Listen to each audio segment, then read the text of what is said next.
Oh, that's great. That's great. I'm glad that you got to do that. And I'm glad that you got your testing, and I'm glad you got your certifications to back it up as well. You're doing everything the correct way for sure. So, all right, I'm going to close this, copy, shut that down. And we're going to put this on Facebook, and then we're going to go over some stuff. So I just want to kind of explain the different meetings to everybody as well. I'm sure it's getting a little bit confusing here with all the different things that we're trying to do. But the main thing is the main monthly meeting, Locksmiths United, is going to be on Facebook Live once a month, Monday at 5 o'clock. I'm going to move this meeting. This is called Locksmith Live. I'm going to move this meeting to 4 o'clock each Monday, and probably keep it around 20 to 30 minutes or so. Sometimes we'll have a guest and sometimes we won't. That's just going to be up to how many people want to join. What I wanted to do is give more people the opportunity to be able to have more guests and to be able to interview more people and just make it get the information out to the people a little bit better. The Locksmith Live weekly is going to be more along the lines of what I've done that week, and like an overview, kind of, if you will. So what we're going to do is I'm actually going to shut that down. I'm going to shut that down. And we're actually going to go into Wayne's Lock Shop here. And I'm going to do a screen share if I can do that. And voila, you guys can see my screen? All right, cool. So I will open up this. I'll keep an eye on the comments as well in the chat section. If you do have a question, just go ahead and feel free to chime in. But this was a really unique door that we did. So this has a door macabre. It's actually one of the first ones I've ever seen. So right now we're in Wayne's Lock Shop, and in Wayne's Lock Shop, I post. This is basically like my catalog of all the stuff that I do. Nobody could really handle all the content that I produce, so I had to go ahead and make my own webpage, and that's where we're at now. So what you'll notice with this is it has this door macabre door closer that's very bizarre, and then it has this center hung pin at the top. Has anybody here dealt with center hung doors and center hung pivots and center hung closers? They're very awkward to deal with. And the reason is you pretty much have to remove the door to be able to access the components. This one actually turned into quite a few, it had quite a few extra problems. And it was one of those deals, once we got into it, it actually only got worse. And let me show you what I mean here. So this is us taking the hinge or the door apart to begin with. You can see that we've got this black or Duranautic cover here. And then this big flathead it works off a seesaw, okay? And what it does is as you turn that one direction, it's going to pull or push the pin up or down. And then the pin is going to be driven into a bearing in the door. And when the bearing is in the door, that's when it's fixed and in place. Now, in order to get this out, you have to turn that screw and it will then pull that bearing out. This door is extremely heavy, okay? So this is me actually doing the screw right here. This is the actual pivot point. And even to this day, even with the two techs that I have, I still go on these jobs because these center hung doors can really be a nightmare. So I want to teach you something. I want to show you the things that can happen and how to actually repair this door. And I want to show you the can of worms that you can open and tell you all of the little missing details that the pictures don't tell you that go along with this as well. And one of them is the door came apart really easy. This door is also very oversized. It's extremely heavy, okay? And when it's extremely heavy like this, you need more than one person. You need multiple people to be able to remove that door. Also, what happened and what can happen, and what did happen on this one is as we took that plate off, all of a sudden now we've got a crack. Okay. This is, oh, there's my microphone. Sorry, guys. I was talking a little further away. If you have to adjust your volume, go ahead and do so. But this is the number one reason why you can run into such problems with this. Now I've got no part. I've got no part supply house. I have a very custom part that I need, and I can't put it back. And I cannot put their door back into service today. The manager that called us out there called us out to fix and repair the door. They thought we were going to come out, work on the door, maybe need to order parts, and then the door would work. Unfortunately, I had to give them the awful information that was not going to happen. And we were actually going to have to close that door completely off because I couldn't even get this back in there to be able to hold it properly.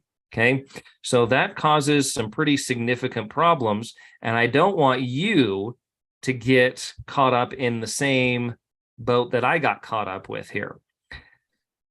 So do know that when you attack these things, really pay attention to everything you're removing. Technically, as soon as we pulled that bottom plate off and that cover plate off, as soon as we saw this, which I actually technically couldn't see because the door was blocking it, you'd want to abandon that and say, okay, I need to order the parts for this before we pull it apart any further. Otherwise, the door won't work. You can see we have this big, huge crack right here. And so we went on a parts hunt.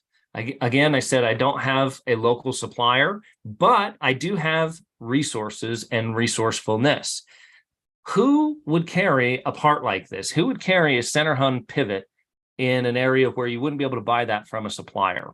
Anybody have any idea? Who would you start calling, or who would you start trying to contact in an emergency to get this part? Any ideas? How about a glass company? A glass company or a door company that deals with doors and nothing but doors all day long. So I call up. This is why it's really good friends to make friends with glass company people, right? I call up one of the people that we work with. I refer them work. They refer me work. It just so happened that we actually rekeyed their building about 2 weeks ago, so it was still fresh in my head. And I gave them the measurements and everything, and I said, do you have this part? It is life or death that I get this thing. And notice the measurements that I'm taking. I'm taking a measurement here. We got the width of it, and then we've got the length of it. And there should be one with the whole tape measure here, so I can put marking points. I can put bullet points right here where that stud is, and right where the adjustment screw is, and right where the mounting screws are, and the pattern that the mounting screws are in. Okay. All of this information can then be decoded through that tape measure. Now I have a reference point, and I can say, is this part really close? Is it not even close at all? What can we do with that?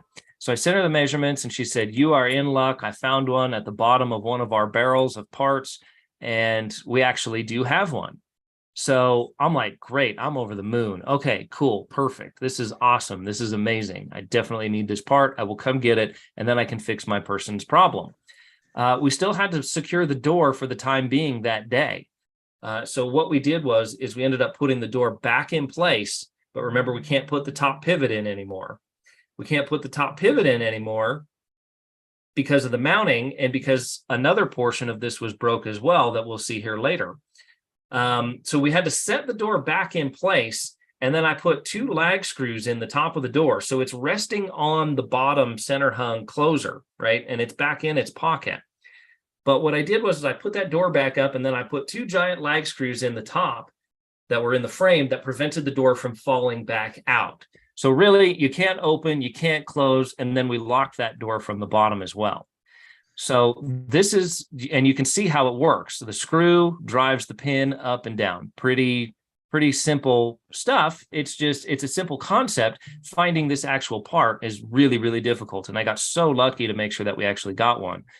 While we were there, we wanted to make sure that we checked the closer at the bottom. So we got all the part numbers and everything off of it. I've never seen this door closer before. This is a Dormakaba BTS 80. And it looks like it's been down there for 50 years with all the corrosion and everything else. I absolutely hate dealing with in-floor closers like this. They're just a nightmare. Here's other number stamped into it, probably a part number. So why am I taking all these extra pictures and extra information? This is a good client of mine. If we ever have a problem with that door closer moving forward, I don't have to go up there and tear the door apart again. I've already got all my part numbers right here. We already have the door pulled and out of the way. Okay. Yeah, JB Weld. Yeah, JB Weld, that is a joke because no, JB Weld would not work, unfortunately. But yeah. So I'm getting all this extra information so that next time I service my customer, I can service them better. You could do this with electronic access. You could do this with anything that you're working on. Start building a database of the stuff that the parts that your clients use. I'll give you an example. When I take over a bank or when I do work for a bank and do safe deposit work, I go in, I get pictures, and then I tell them, if I'm going to be your new locksmith, I'm going to keep in stock at least 3 safe deposit locks in either handing. And that way they're keyed to your guard key and I can service you at any point in time. You can call me with a customer with an emergency. We can come down here, unlock that safe deposit box and pop a new lock right in. That's part of that customer service that they're going to expect why they're changing from their current locksmith to you. So building a database based off of the unusual parts that your customer is using will help you in the long run. Again, we're getting some tape measure action on here. You can't have too much information. Okay. You really just want to make sure you've got all of the info. The last thing you want to do is have to pull that door again, shut my guys down, pull the door again, pull all this stuff back out. And I mean, putting and resetting the door back on with all the new parts took an hour and a half at least with 3 people. So you want to avoid going through that as much as possible. Again, we've got some more tape measure pictures. Here's what it looks like from the top. So basically there's a big square stud in that door and that stud falls in the bottom here, and then it brings the door closed. Now you can see we've got some adjustments. We've got one here and one over here as well. And this is what it looks like on the bottom part of the door. So anybody that's never seen that,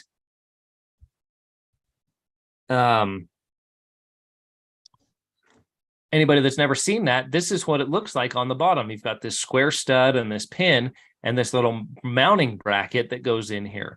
Now, as long as that's like chiseled out and the woodwork is done correctly, this will work great. You're not usually going to have very many problems with this bottom piece here. It's all going to be the moving parts. It's going to be the top and it's going to be the closer that's actually mounted in the floor.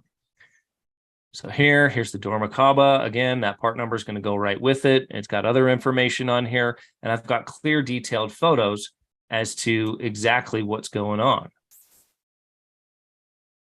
Okay, so then here's the part. We did take it out. I wanted to make sure that the backing behind there was completely smooth and there wasn't any holes where this thing could get broken. And I also wanted to showcase the part for you guys so you could see what it looks like, front, back, top, and center. Okay.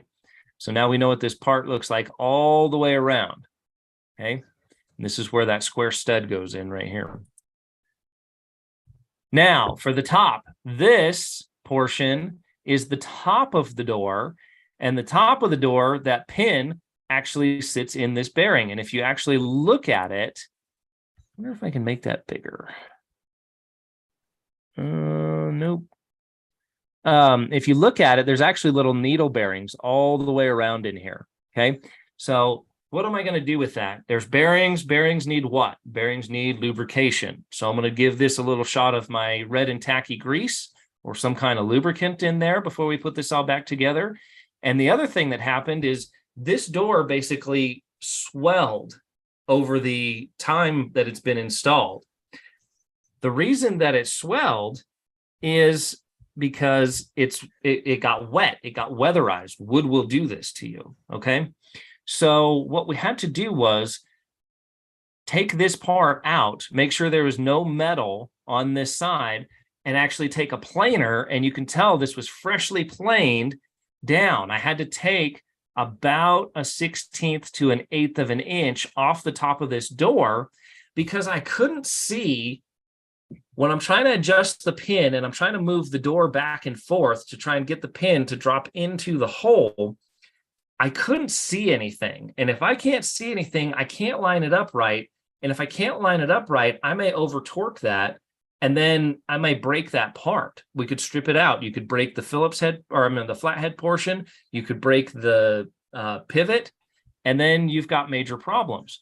So we had to plane this down, and I actually had to re-chisel some of this out because it was too tight of a tolerance. Yes, it did work before, but it literally wore itself into place. You could see all the wear marks on it. So now with this project, we've got a part that's very difficult to locate. We've got to go get that. We've got to put the door back into place and pin it into place with screws so that it can't fall out and hurt anybody, and they maintain security. And I've got to replane the door, and I've got to make sure that this part is adjusted correctly. Notice that there's some adjustments here. You can move this door in or out via this adjustment here, and then you can use this adjustment here as well. Then we need to put it all back together. And this is also, we've also put the door back up, tried to set it, and then had to pull it back down, and then set it back up and pull it back down. This happened 3 times before I made the decision that we needed to go ahead and plane this out. Okay. Now here's the new part. There's also a couple stripped screws in the mounting hole up top too. This is all really common stuff. It's an old door. Who knows how many contractors and handymen have worked on this thing. So I've got 4 out of the 6 screws that I need to have here with my new part.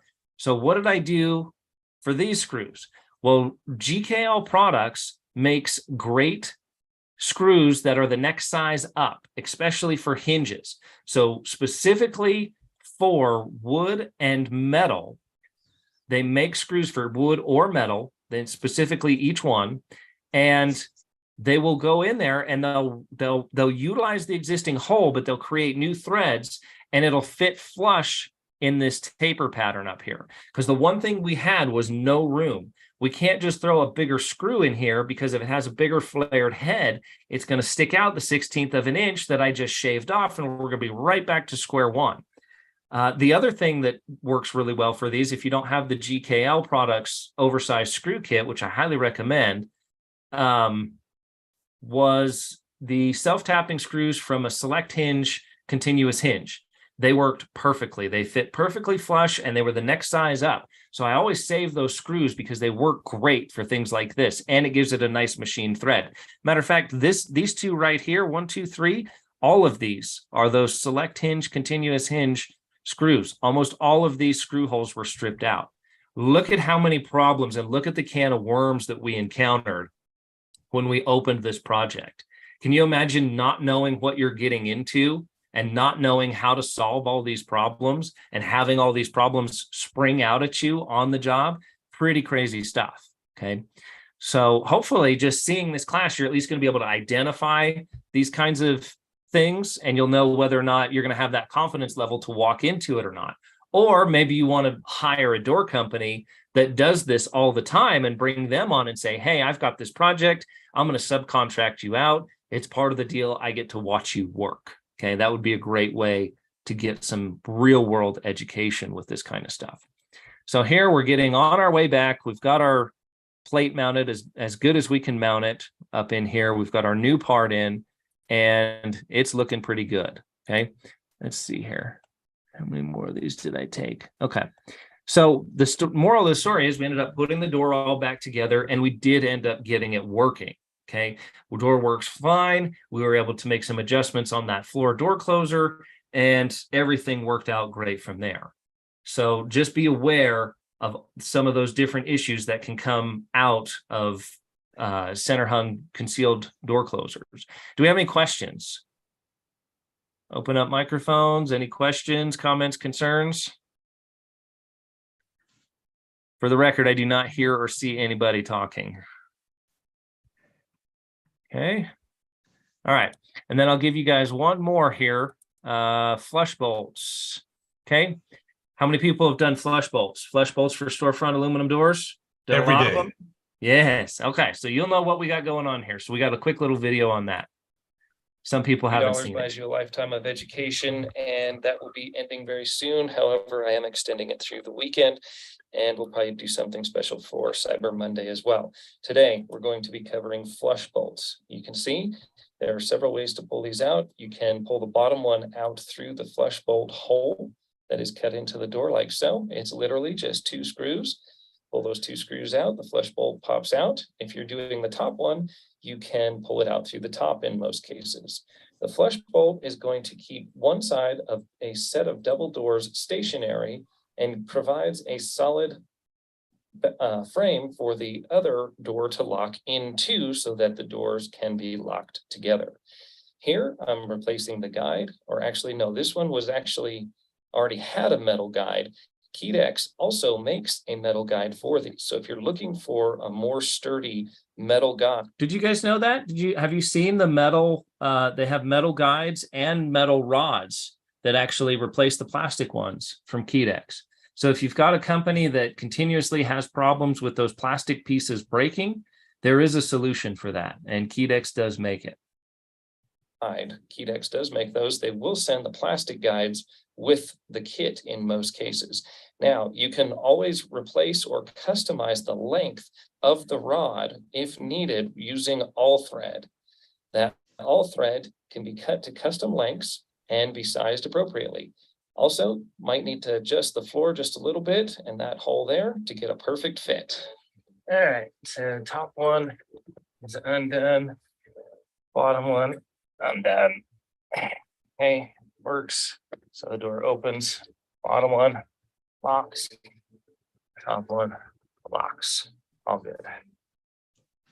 All right, so that was a fairly easy installation to do there. Just keep in mind, I always keep the flush bolts, I keep those on the truck. You can replace the length of all thread with all thread from your hardware store. So if you need a really long one, you can go ahead and just swap that all thread out and put that plastic end on the other piece of all thread. You can even build them. I kind of like to keep one piece of all thread running through there. I don't like to bind two pieces together, but in a pinch you can. And if possible, it's nice to use those Kedex kits. With the metal one, this customer did not want to pay for that extra cost there. And then what originally happened on this, the original damage was somebody kicked the door and that other piece kind of got bent and mashed up, and then somebody tried to force it, and then it bent all the moving components in the back of it. It's similar to the Pendle's the center top pivot on this one, where there's a cam in there and it just drives that bolt down. It's not threaded, but it's just all mechanical leverage. And then the door was also bent a little bit. So that's why you saw me clean that area out a little bit, make that hole just a little bit bigger. He wanted it flawless. He didn't want to have to move the door back and forth to adjust it. And that was the only way that I could make that happen for that customer. So you don't always want to try and drill that little hole out in the bottom, but sometimes if that's what the customer wants, that's what they're not going to be happy or satisfied until it works flawlessly like that. They don't want to have to hunt for the hole. So those are two little tips from jobs that we've done recently. And this is what I want to do with Locksmith Live. I want to show you guys, I've spent a decade doing my craft, and I've shared some information. I've shared a lot of information about what I do, but I've probably only shared about maybe 20% of the actual information and data that I collected. So now my life is moving into a point where I'm trying to get more employees to do more of the work in the field. And I'm stepping back and I'm actually taking a look at my career, and I'm breaking down and organizing and categorizing all of the data that I've collected over the last decade, and I'm making it into a more palatable and easy to consume information database through Wayne's Lock Shop for you guys. So every week on Monday at 4:00, I know this one was at 5, I'm gonna have to change it to 4. We will be going over some of the things that we did last week, and it'll be between 20 and 30 minutes long. And if you have any questions, I'll be more than happy to answer them. It's like a little private session where you can answer or ask questions however you want to do it. Do we have any questions, comments, concerns? Anybody? Feel free to unmute your microphone. I enjoyed it. All right, cool. Awesome. Rounded highways. Great time. Cool. All righty. If nobody else has any questions, comments, or concerns, I want to keep these to a nice little bite-sized piece that people can watch. Also, I'm going to be taking this information, I'm going to be putting it onto a podcast format. So if you just want to listen throughout the day in a van or send it to somebody, you can do that. Or if you want to pull up the video, you can pull up the video on YouTube or Facebook. I'll also post it in Locksmith Nation, and then I'll post the video in Wayne's Lock Shop as well. So if there's no more questions, comments, or concerns, we'll wrap it up. And everybody have a great day. We'll see you next week. Thanks, Wayne. Yes, sir. Thank you. All righty. Have a good one. Thanks.